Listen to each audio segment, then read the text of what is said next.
That last layer of fat that won't go away no matter how hard you work out or diet can be really frustrating. But eating even less and exercising more can make stubborn fat even more stubborn. Before I started doing things like personal training and fitness modeling, I had that last layer of stubborn fat myself. The same stubborn fat that I struggled to get rid of since I was a kid. And it prevented me from seeing a full six-pack. Over time, I was able to learn what to do to get rid of that last layer of fat, and I've been able to help many people do the same. Now, if you're struggling with stubborn fat, I'm willing to bet that your problem areas are either around your belly, love handles, hips, or thighs, or maybe even a combination of a few of these areas. These 4 areas tend to be the last spots to go because they're ideal sites for your body to store subcutaneous fat, which is the fat that sits right under your skin and is more stubborn than visceral fat, which is the fat that sits around your organs. This stubborn subcutaneous fat will typically also have a low blood supply, and it's more reactive to insulin, which is your fat storage hormone. We want to get rid of this fat because unfortunately it can make you either look top heavy or bottom heavy, and it'll also make it almost impossible to see your abs. But fortunately, I have a solution for you today. So make sure that you watch the entire video until the end and take some notes so you can implement all the tips that I'm going to share with you, because only focusing on a few instead of all of them will lead to subpar results. First, you have to understand that even though you will have to be in a calorie deficit to burn any fat, this is usually more than just a calories in, calories out problem. After all, if this was a calorie problem, you would just continue cutting calories until all your stubborn fat was gone. But I'm sure at this point, you've already found out that as you get leaner, it gets harder and harder to get even leaner. The truth is that fat loss isn't a one-step process where you simply cut calories and boom, your body takes those calories from your fat cells.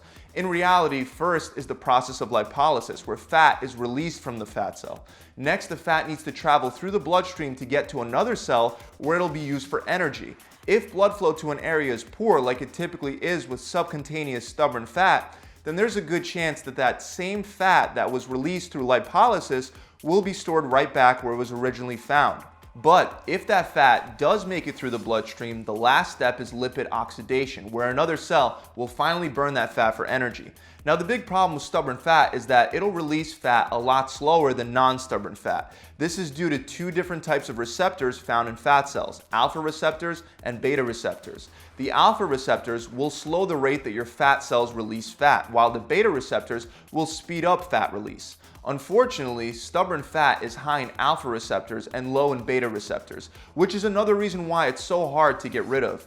Again, this is coupled with the fact that stubborn fat is more reactive to insulin, making it easier to store fat there and harder to burn it from there. On top of all of that, an impaired thyroid function, high insulin levels, and high estrogen levels can all impact the ratio of alpha to beta receptors, further leading to even slower fat loss. We want to instead get our thyroid activity, insulin, and estrogen levels in check to increase the ratio of beta to alpha receptors so we could burn fat faster. Now, if you didn't catch all that, the bottom line is that stubborn fat is truly harder to burn from a biological standpoint, and restricting calories further and further will likely just result in a series of hormonal changes that lead to a higher expression of alpha receptors, causing slower and more stubborn fat loss. So what do we do about this problem? Well, first of all, you need to stop the traditional route of dieting. When you continuously cut calories, it won't take long until you come crashing headfirst into a wall known as adaptive thermogenesis. This is essentially the slowing down of your metabolism to make up for the decreased amount of calories that you're taking in. Most people believe that this is due to a loss in muscle mass, but the change in metabolism goes beyond what could be attributed to muscle loss alone. When you continuously cut your calories, your leptin levels will drop and your ghrelin levels will rise, making you feel hungrier while further slowing your metabolism as well as your thyroid activity. This is especially the case as you get leaner and leaner. So the solution to this is cyclical dieting. Alternating between periods of overeating and periods of undereating can help drive up leptin levels and reduce metabolic compensation, ultimately slowing the decline of your metabolism. This will also help you avoid the thyroid slowdown that comes from regular, continuous energy restriction type diets. By keeping your thyroid in check while you're dieting, you'll also keep the alpha and beta receptors found in your fat cells in a more optimal ratio for fat loss, further helping you burn that stubborn fat. Numerous studies also show that intermittent energy restriction is superior to continuous energy restriction, for fat loss and for improving insulin sensitivity. And many people find them a lot easier to stick to. There are many cyclical diet plans out there, but one that would be particularly helpful for stubborn fat is something known as a Matador intermittent diet plan. Matador is an acronym that stands for Minimizing Adaptive Thermogenesis and Deactivating Obesity Rebound.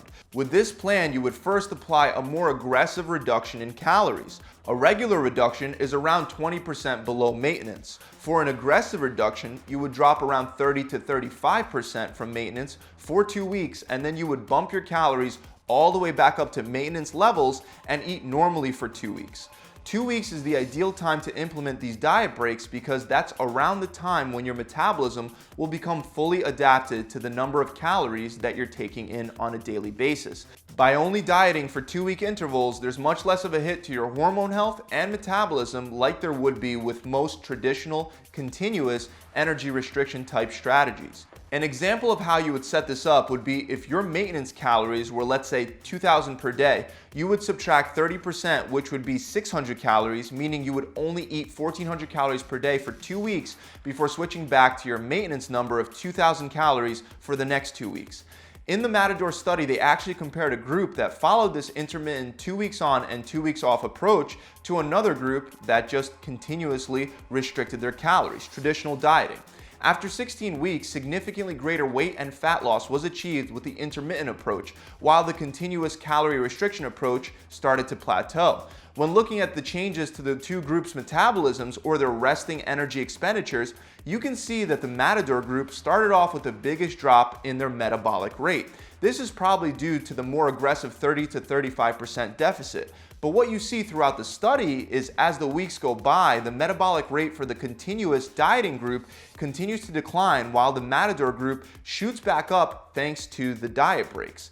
A slower metabolism due to adaptive thermogenesis is one of the #1 reasons people regain body fat after losing it. So this finding that the Matador diet can help us avoid that slowdown is a big deal, especially for burning stubborn fat. And you can see just that play out in this study during the 6 months after the diet was over. The Matador group maintained the majority of their weight loss, while the continuous dieting group gained back almost all the weight they lost. The researchers of the study concluded that this intermittent approach can reduce the amount that your metabolism will slow down while dieting. Another cyclical diet plan that was actually one of the very first extremely effective ones that I came across about 10 years ago is carb cycling. A simple way to start carb cycling is to alternate between a high carb day, low carb day, and a no carb day. An example of this would be to have 250 grams of carbs on your high carb day, 100 grams of carbs on your low carb day, and then as close to 0 on your no carb day.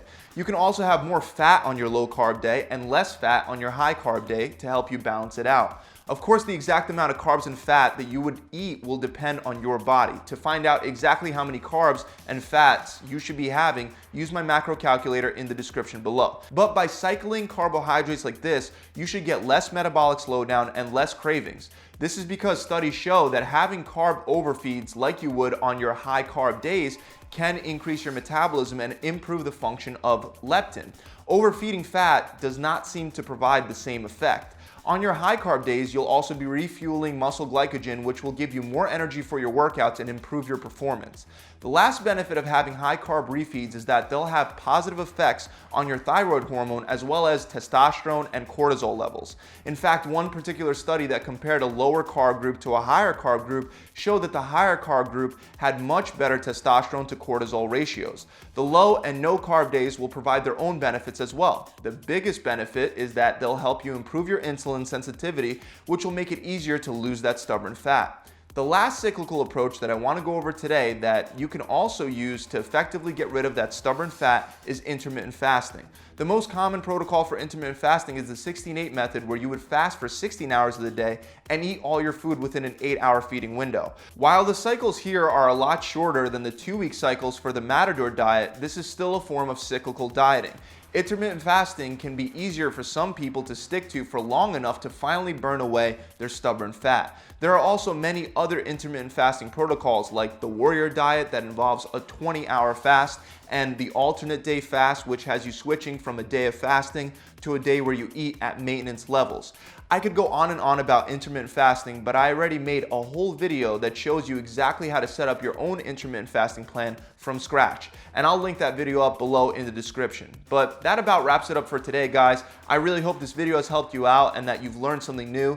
Try at least one out of the 3 of these approaches if you have stubborn fat. They will definitely help. Also, if you're looking for a super simplified, streamlined approach that'll get you to lose that stubborn fat for good without any trial and error on your part, visit my website where we have challenges designed to help you drop 20 pounds or 5% of your body fat in only 42 days. With our program, you'll get a 42-day workout plan, a meal plan that's based on you, a recipe book, and you'll get an assigned accountability coach to help answer any questions you have and guide you through your transformation.